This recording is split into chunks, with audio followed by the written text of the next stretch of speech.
जय हिंद। सभी स्टूडेंट का स्वागत है आपके अपने चैनल पर। जैसा कि आप देख पा रहे हैं कि आज क्लास 12th का अकाउंट का लास्ट सब्जेक्ट अकाउंटेंसी का पेपर था जो हो चुका है। कैसा रहा पेपर जानने के लिए देखते रहिए। सामने ये रहा आपके सामने पहला क्वेश्चन। सही विकल्प चुनकर लिखिए। किसी साझेदार की सेवानिवृत्ति मृत्यु पर उसके पूंजी खाते को जमा किया जाता है। इसका सा वाला ऑप्शन है। इसमें थोड़ा कन्फ्यूज़न है, आप दोनों को देख लीजिएगा, मैच कर लीजिएगा।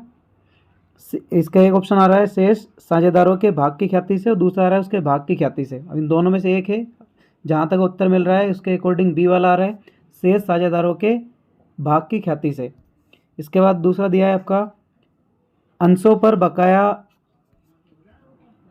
मांग पर ब्याज दर अधिक नहीं हो सकता, कितने से 10% से अधिक। इसके बाद थर्ड क्वेश्चन दिया है हरण अंशों के पुनः निर्गमन का लाभ हस्तांतरित होता है, ये होता है पूंजी आरक्षित में। इसके बाद है फोर्थ क्वेश्चन साझेदारी संलेख के अभाव में साझेदारों की पूंजी पर ब्याज दिया जाता है, ये आएगा इनमें से किसी पर नहीं, तो इसका आएगा दा वाला ऑप्शन। इसके बाद है वहाँ अनुपात जिसमें पुराने साझेदार नए साझेदार के पक्ष में त्याग करने के लिए सहमत होते हैं, क्या कहलाता है, तो त्याग अनुपात कहलाता है। इसके बाद ये समक क्वेश्चन दिया था एक आ और बा तथा सा 2/4, 2/4 और 2/8 के अनुपात में साझेदार है वह सेवानिवृत्त होता है, तब नया लाभ या हानि अनुपात क्या होगा, तो इसका दा वाला ऑप्शन आएगा 2/1। एज इट इज़ आपके इंग्लिश में दिया है। अब यहाँ पे देख लीजिए, इसका टिक किया गया है यहाँ पर। सी वाला और बी वाला दोनों में कन्फ्यूजन है, आप देख लीजिएगा एक बार। इसके बाद आपका सेकंड दिया है 10%, थर्ड पे दिया है कैपिटल रिवेन्यू। इसके बाद फोर्थ पे आपका आएगा नॉट अलाउड, फिफ्थ पे आपका आएगा सेक्रीफाइसिंग रेशियो, देन इसके बाद 2:1। इसके बाद आपके दे रखे फिल इन द ब्लैंक्स। पहला दिया है किसी भी सूचना के अभाव में विद्यमान साझेदारों द्वारा सेवानिवृत्त मृत साझेदार के भाग को अनुपात में अधिग्रहित किया जाता है, तो पुराने अनुपात में। इसके बाद सेकंड क्वेश्चन ये सार्वजनिक कंपनी के अंशों का हस्तांतरण किया जा सकता है, तो ये सार्वजनिक आएगा इसका। इसके बाद है रोकड़ में रोकड़ तथा रोकड़ तुल्य शामिल होते हैं। फोर्थ दिया है एक वर्ष के दौरान उपार्जित आय में वृद्धि को निवल लाभ के साथ जोड़ा जाता है। इसके बाद स्थिर पूंजी विधि में रिक्तस्थान खाता भी बनाया जाता है, तो चालू खाता। 6 क्वेश्चन दिया है साझेदारों के लाभ हानि अनुपात में बदलाव से साझेदारी फर्म का क्या होता है, पुनर्गठन होता है। एज इट इज़ आपके इंग्लिश में दिया है। पहले में ओल्ड है, दूसरे में पब्लिक है, तीसरे में केस इक्विवेलेंट है। इसके बाद फोर्थ में आपका एडेड है, फिफ्थ में आपका करंट है, सिक्स में आपका रिकॉन्स्टिट्यूशन है। इसके बाद सही जोड़ी दी है। पहला दिया है ऋण पत्र, तो इसका आपका आएगा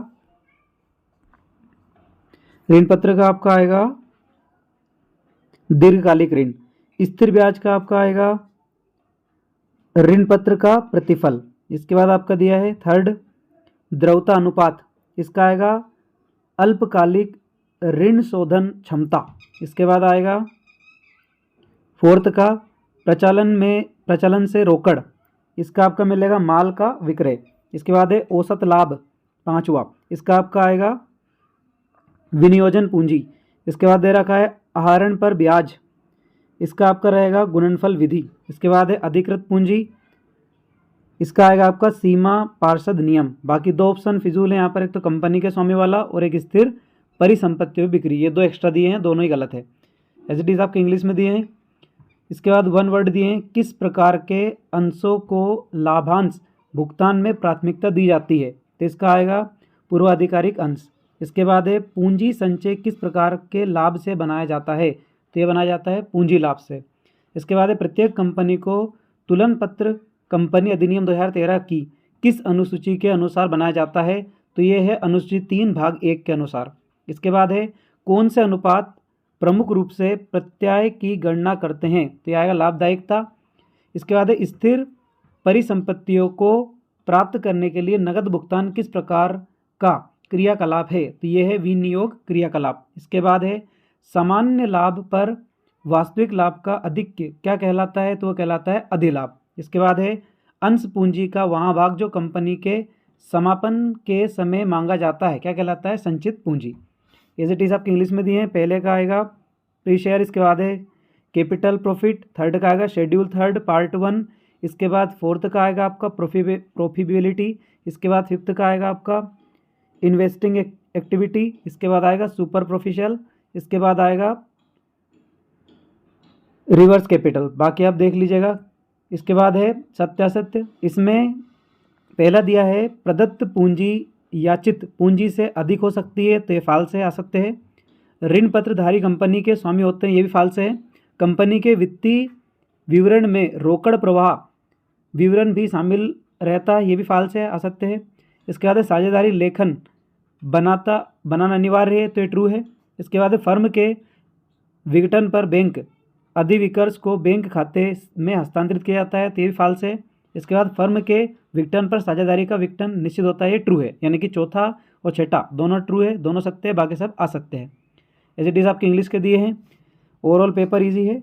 कुछ क्वेश्चन इसमें जो आप देख सकते हैं न्यूमेरिकल दिए हैं, जिनमें कैलकुलेशन बेस्ड है। पेपर मॉडरेट है, ज़्यादा इजी भी नहीं है, ज़्यादा टफ भी नहीं है। आई होप आपका पेपर भी अच्छा गया होगा। इसी के साथ आपके जो कॉमर्स ग्रुप है, यानी कि 12th के साइंस के मैथ्स बायो और आर्ट्स एजी, और लास्ट पेपर अपना कॉमर्स वालों का रहा है। इसी तरीके से ये आपके सारे पेपर कंप्लीट होते हैं। अब इस चैनल पर कक्षा 5वीं 8वीं 9वीं और 11वीं के पेपर आते रहेंगे। मिलते हैं अगले पेपर में। जय हिंद, जय भारत।